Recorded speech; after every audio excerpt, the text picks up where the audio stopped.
سبقت مس فاطمه قبل كده واديتكم ايه درس ايه؟ جسمك ملكك وحدك، صح؟ جسمك وحدك. ملكك لوحدك. يعني ايه؟ يعني ما ينفعش ابدا اي حد يلمس جسمنا ونسكت. ما ينفعش ابدا نقول له نو تاتش وبس. نعمل ايه؟ لو حد لمس جسمنا واحنا مش عارفين ندافع عن نفسنا نعمل ايه؟ لازم ماما وبابا. لازم، صح شاطرة، لازم نقول لماما وبابا. ليه؟ علشان ماما وبابا يدونا الحق من اللي ايه؟ من اللي لمس ودايق، صح؟ ما نخبيش ابدا حاجة على ماما وبابا. اي حاجة، حتى لو اي حد هددك ولا خوفك وقال لك اوعى تقول لماما، ما تسمعش كلامه ابدا. لازم تروح تقول لماما. واي حد يعمل لك اي حاجه ما تخافش منه، لازم تدافع عن نفسك، تصوت. ايوه، تصوت، تعمل اي حاجه عشان تدافع عن نفسك. والرساله برضه بنتوجهها لكل ام، كل يوم قولي لابنك او بنتك حصل معاكي ايه في المدرسه، حصل معاكي ايه في الدرس. لازم برضه نقول لماما وبابا حصل ايه في الحضانه، في الاماكن العامه، حصل ايه في الشارع، وحد قال لي تعالي معايا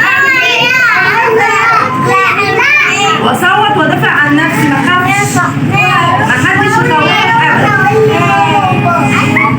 وكل ام لازم كل يوم تقعد مع ابنها وتقول له احكي لي ايه اللي حصل. كل ام لازم كل يوم، وكل اب الاثنين ما يقلوش اهتمام عن بعض، تقول لماما وتقول لبابا، والاثنين لازم يهتموا باولادهم، مش الام بس ولا الاب بس. ماشي، اتفقنا؟ يبقى اي حد هيتضايقك هنعمل ايه؟ طب اللي ماما وبابا مش موجودين نعمل ايه؟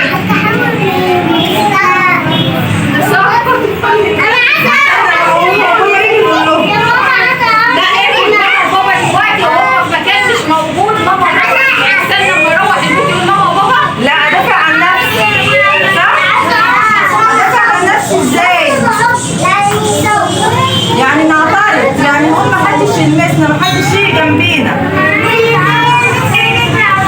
وما نخافش من ماما. ما نقولش احنا لو قلنا لماما حاجه ماما هتضربنا، ما نخافش من ماما. ماما هي الوحيده اللي بتجيب لك حق، هي وبابا.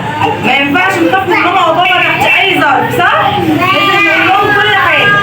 ما تقوليش ماما لا هما مش هيضربوك، هما هيفرحوا ان انت ما بتكذبش وبتقولي الصراحه وبتقولي الحقيقه، صح؟ مش هيضربوك ولا طالما انت بتقولي الحقيقه وشجاع يبقى محدش ابدا هيضربك، ولا ماما ولا بابا ولا حتى الميس في الحضانه. لو حصل لك حاجه ورحتي قلتي لميس فاطمه، ميس فاطمه هتجيب لك حقك.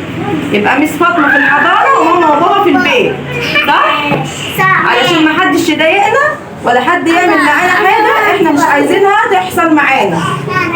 يبقى عارف ان احنا هنجيب حقنا، صح؟